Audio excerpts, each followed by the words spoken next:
Hello friends, this is SP Singh and welcome to crack all exams.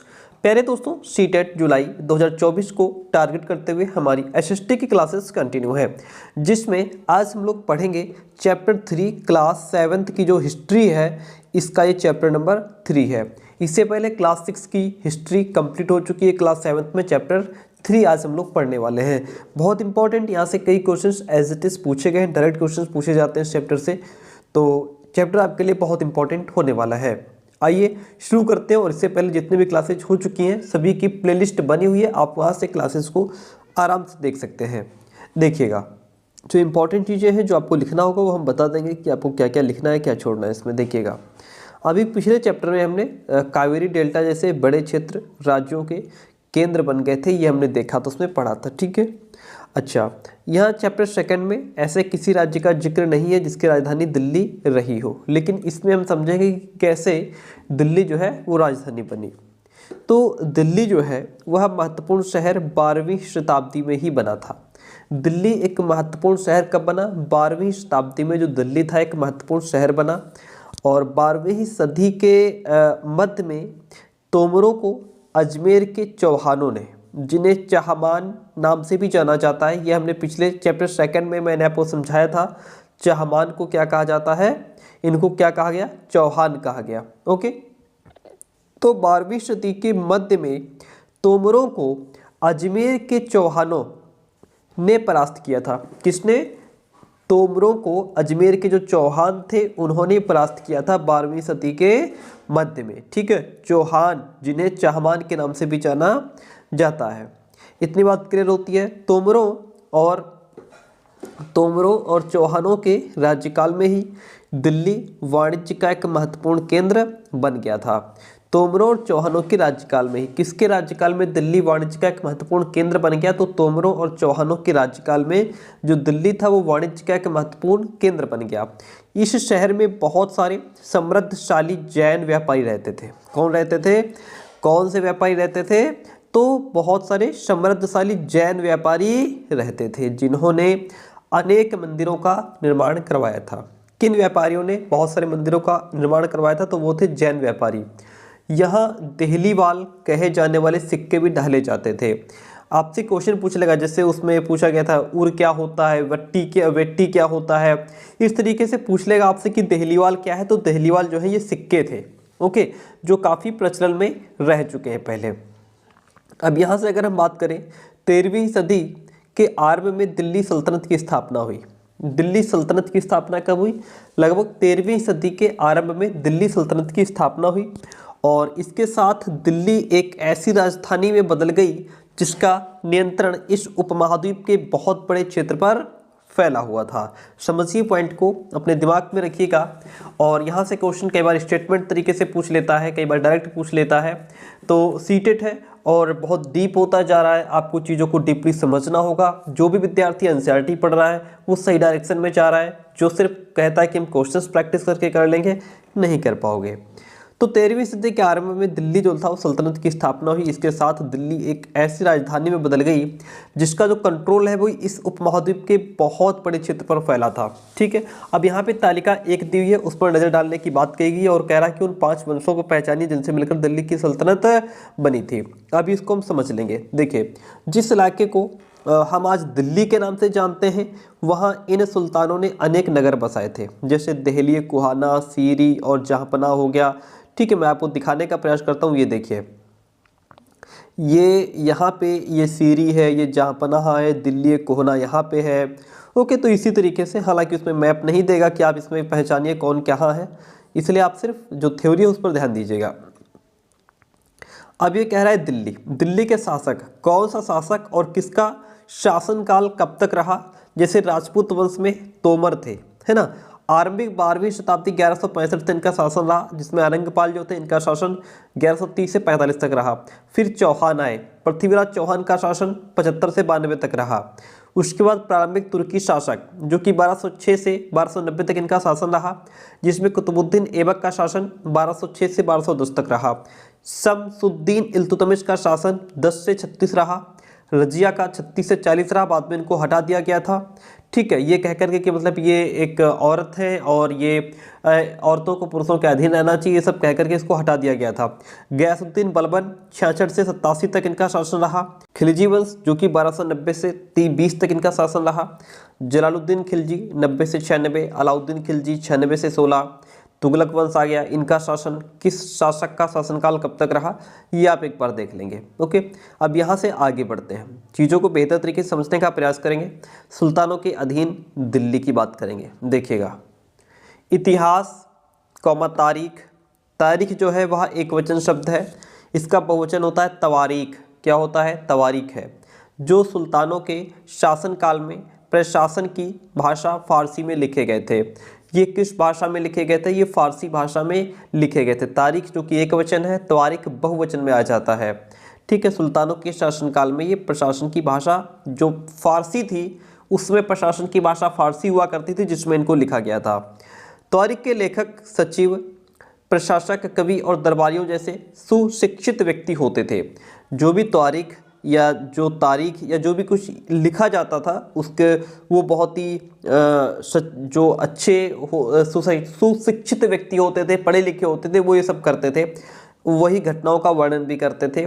शासकों को प्रशासन संबंधी सलाह भी वही देते थे। वे न्यायसंगत शासन के महत्व पर भी बल देने का काम करते थे। न्याय चक्र की बात करें तो यहाँ पे 13वीं सदी के इतिहासकार फ़ख्र ए मुदब्बिर ने लिखा था। क्या लिखा था ये तो नहीं पूछा जाएगा, बस इतना थोड़ा दिमाग में रख लीजिए कि फ़ख्र ए मुदब्बिर जो है इतिहासकार, ये 13वीं सदी के इतिहासकार थे। अब यहाँ पे दो चीज़ें हैं, एक तो जन्मसिद्ध अधिकार को बताया गया है, दूसरा लिंग भेद को बताया गया है।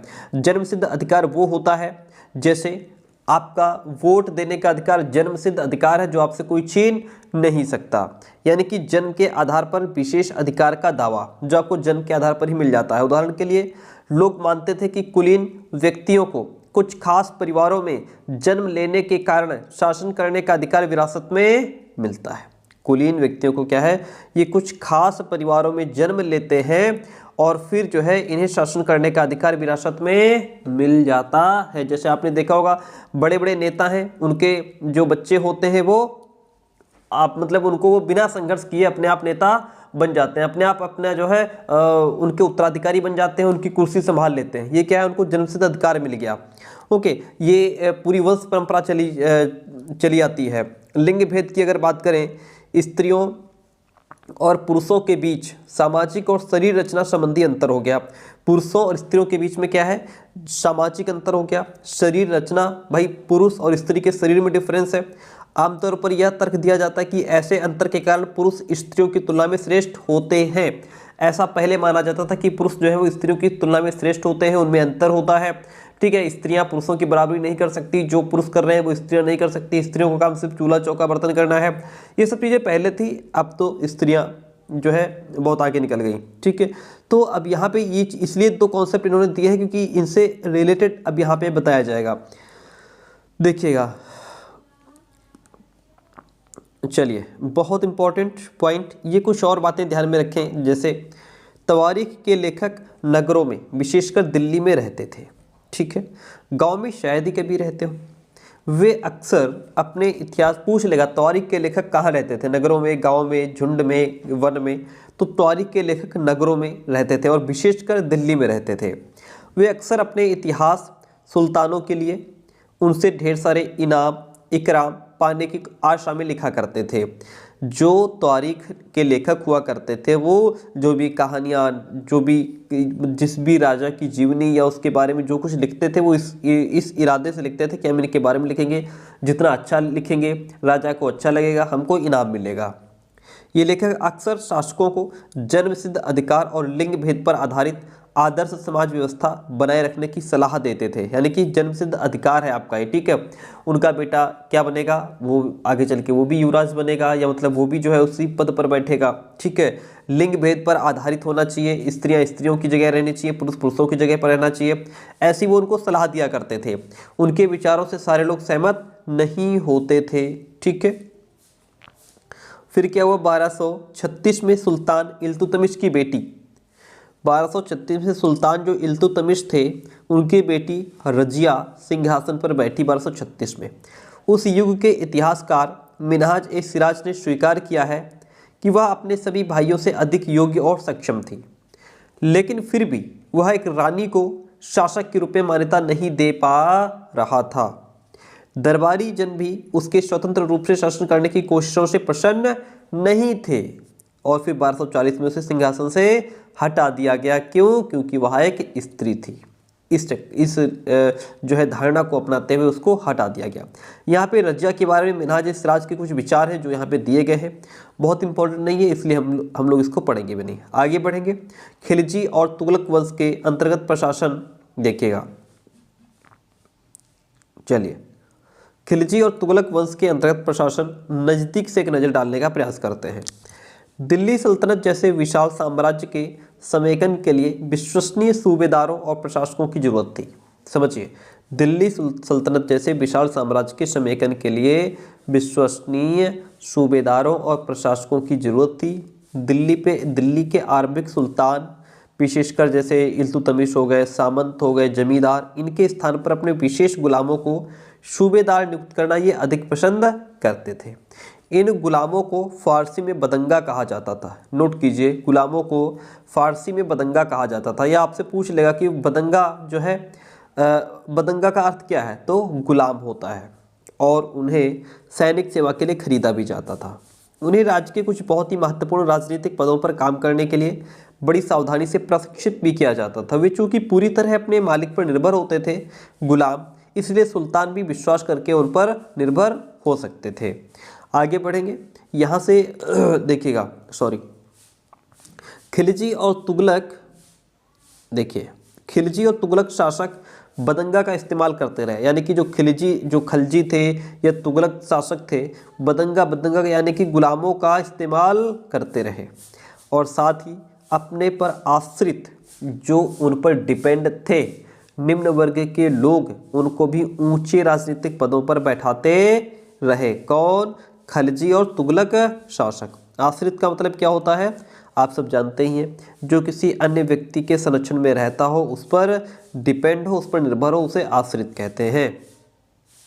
ओके, ठीक है। ऐसे लोगों को सेनापति और सूबेदार जैसे पद दिए जाते थे, या तो सेनापति बना दिया जाता था या फिर सूबेदार। लेकिन इससे राजनीतिक अस्थिरता भी पैदा होने लगी थी कि आप इन गुलामों को, नीची जाति वालों को अपने बराबर बैठा रहे हो, इनको सेनापति बना रहे हो। इस तरीके से गुलाम और आश्रित अपने मालिकों और संरक्षकों के प्रति तो वफादार रहते थे, मगर उनके उत्तराधिकारियों के प्रति वफादार नहीं रहते थे। जैसे उनका उत्तराधिकारी मतलब बेटा है, ठीक है, राजा है, उसने गुलाम को सेनापति बना दिया। अब वो जो सेनापति है वो राजा का तो वफादारी करेगा, लेकिन जो उसका उत्तराधिकारी है, राजा का जो बेटा है, वह उसके प्रति वफादारी नहीं करेगा, या उसके प्रति वो जो है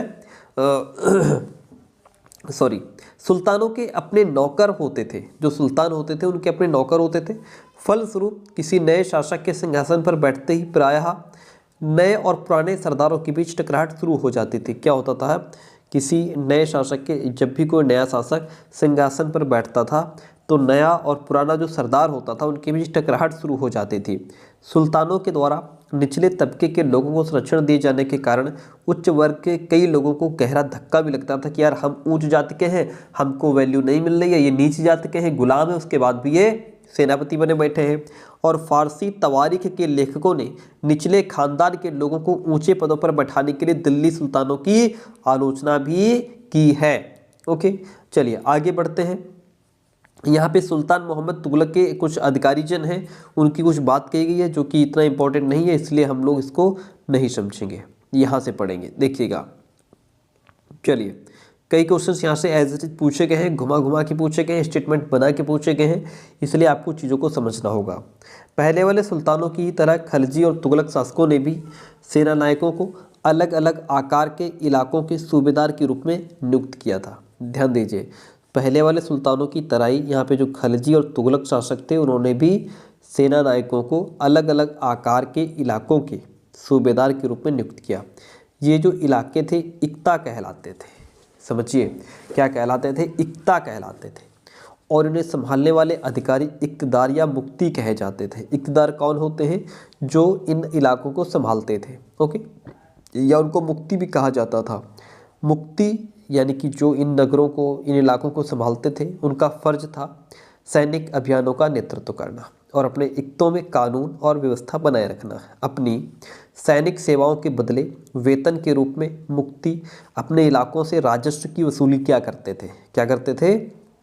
राजस्व की वसूली किया करते थे।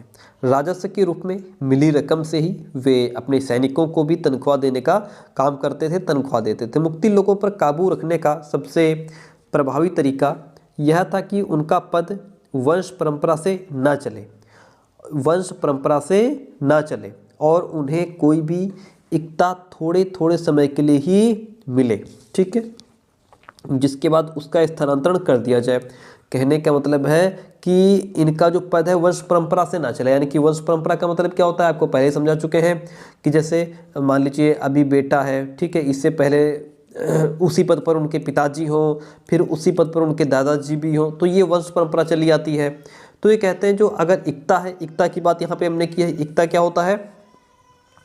इलाके होते थे ये इक्ता, ठीक है। ये कह रहे हैं कि इक्ता जो है कोई भी इलाका इनको हमेशा के लिए परमानेंट ना दिया जाए, थोड़े समय के लिए दिया जाए, फिर इनका ट्रांसफ़र कर दिया जाए। सुल्तान अलाउद्दीन खलजी और मोहम्मद तुगलक के शासनकाल में नौकरी के ये इन कठोर नियमों का बड़ी सख्ती से पालन होता था। मुक्ति लोगों द्वारा एकत्रित किए गए राजस्व की रकम का हिसाब लेने के लिए राज्य द्वारा लेखा अधिकारी नियुक्त किए जाते थे। इस बात का ध्यान रखा जाता था कि मुक्ति राज्य द्वारा निर्धारित कर ही वसूले। जो मुक्ति है वो राज्य के द्वारा जो भी कर निर्धारित किया गया है वही वसूल करें और तय संख्या के अनुसार ही सैनिक भी रखें जितनी भी संख्या निर्धारित की गई है। जब दिल्ली के सुल्तान शहरों से दूर आंतरिक इलाकों को भी अपने अधिकार में ले आए तो उन्होंने भूमि के स्वामी सामंतों और अमीर जमींदारों को भी अपनी सत्ता के आगे झुकने को बाध्य कर दिया। आए बात समझ में? जब दिल्ली के जो सुल्तान थे शहरों से दूर आंतरिक इलाकों को भी अपने अधिकार में ले आया, यानी कि लड़ाई लड़ करके उन पर कब्जा कर लिया, तो उन्होंने भूमि के स्वामी जो सामंत होते थे और अमीर जमींदार थे उनको भी अपने सत्ता के आगे झुकने पर बाध्य कर दिया।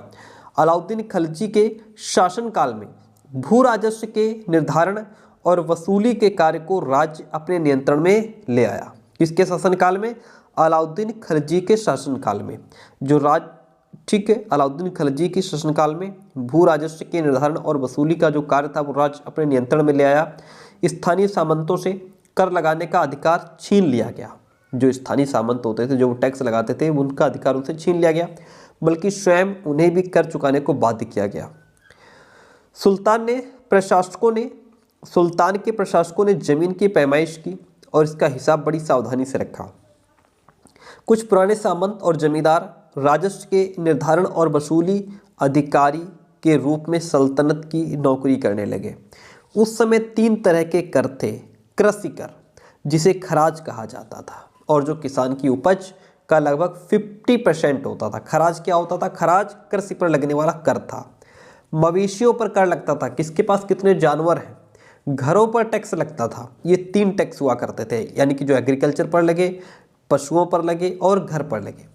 ये भी याद रखना जरूरी है कि इस उपमहाद्वीप का काफ़ी बड़ा हिस्सा दिल्ली के सुल्तानों के अधिकार से बाहर ही था। दिल्ली से बंगाल जैसे सुदूर प्रांतों का नियंत्रण कठिन था और दक्षिण भारत की विजय के तुरंत बाद ही वह पूरा क्षेत्र फिर से स्वतंत्र हो गया।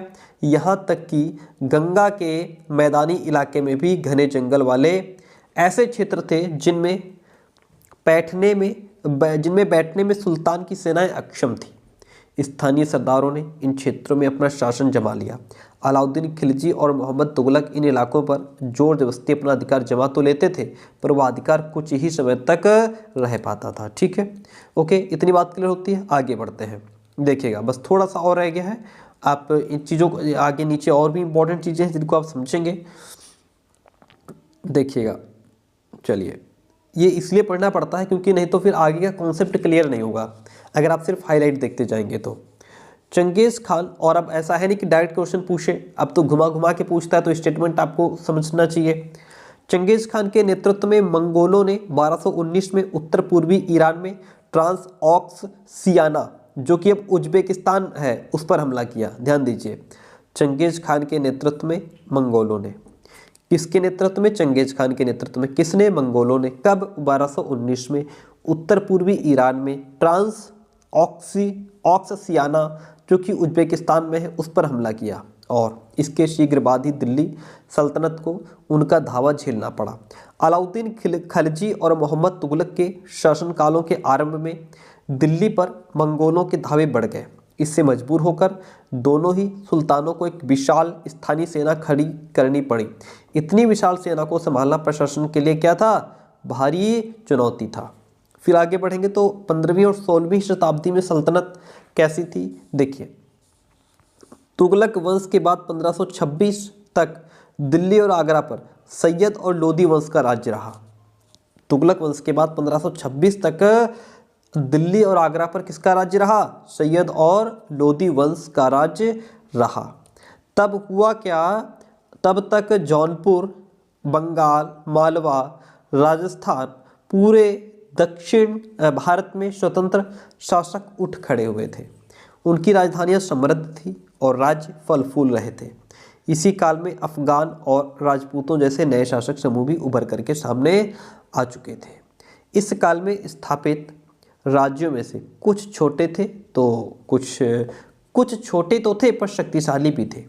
उनका शासन बहुत ही कुशल और सुव्यवस्थित तरीके से चल रहा था। शेरशाह सूरी, जिसका शासनकाल 1540 से 45 तक रहा, इसने बिहार में अपने चाचा के एक छोटे से इलाके के प्रबंधक के रूप में काम शुरू किया था और आगे चलकर उसने इतनी उन्नति की कि मुगल सम्राट हुमायूं, जिसका शासनकाल 1530 से 40 और 55 से 56 तक को चुनौती दी और फिर उसको परास्त भी कर दिया। शेरशाह ने दिल्ली पर अधिकार करके स्वयं अपना राजवंश स्थापित किया। सूरवंश ने केवल 15 वर्ष 1540 से 55 शासन किया, लेकिन इसके प्रशासन ने अलाउद्दीन खिलजी वाले कई तरीकों को अपनाकर उन्हें और भी चुस्त बना दिया। महान सम्राट अकबर, जिसका शासन 1526 से 1605 तक रहा, उसने जब मुगल साम्राज्य को समेकित किया तो उसने अपने प्रतिमान के रूप में शेरशाह की प्रशासन व्यवस्था को ही अपनाया था। ओके, इतनी बात क्लियर हो गई, ठीक है। तो यहाँ से इसमें कुछ हमारे इंपॉर्टेंट पॉइंट्स निकल करके आते हैं और चैप्टर को पढ़ना समझना जरूरी था। इसके बाद बहुत सारी चीज़ें हैं जिनको हम नेक्स्ट चैप्टर में डिस्कस करेंगे, जो कि बहुत इंपॉर्टेंट चैप्टर है। ओके, जो भी क्वेश्चंस आपके बनते हैं वो यहीं से बनेंगे, स्टेटमेंट तरीके से बनेंगे। यहाँ से कई क्वेश्चंस पूछे गए हैं।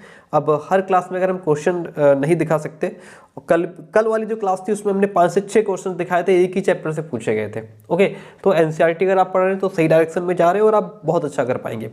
प्लेलिस्ट पूरी बनी हुई है, आप वहाँ से इन क्लासेस को देख सकते हैं। जो अब तक हमने जितना बार पढ़ाया है उनकी सारी कंप्लीट पीडीएफ टेलीग्राम पर शेयर कर दी है। टेलीग्राम का जो लिंक है वो डिस्क्रिप्शन बॉक्स में है, वहाँ से आप टेलीग्राम को ज्वाइन कर लीजिए, सारी पीडीएफ वहाँ पे पड़ी हुई है।